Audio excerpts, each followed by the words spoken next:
Hai, Assalamualaikum you all semua. Okay, hari ni kita ada customer kita mai beli borong you all. Nak pakai sedondon, kain pasang sedondon untuk 37 pasang. Boleh share sikit tak kat main mana ni? Kak dari Gunung Bacuk. Orang Bacuk. Mari beli kain sini ni untuk sedondong warga mah kami KK Gunung.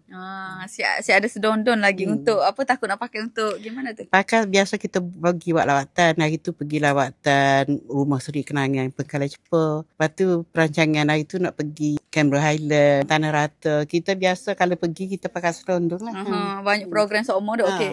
Jadi siapa yang nak cari kain pasang, nak pakai sedondon, nak pakai seragam cikgu-cikgu sekolah, geng-geng marhaban, semua boleh. Okey. Untuk apa, untuk kerja-kerja kahwin ke kan, nak pakai sedondon kenduri kan, boleh je datang walk in ke butik Ira Syukri ataupun nak beli online pun boleh. Okey, nanti kita akan bantu you all. Yang penting dapat design puas hati tak? Puas hati. Puas hati dah. Kita lah puas hati. Arak-arak tu geng-geng semua puas hati. InsyaAllah. Geng-geng pun puas hati insyaAllah. Terima kasih banyak Kak Dek. Okey, sama-sama. Okey.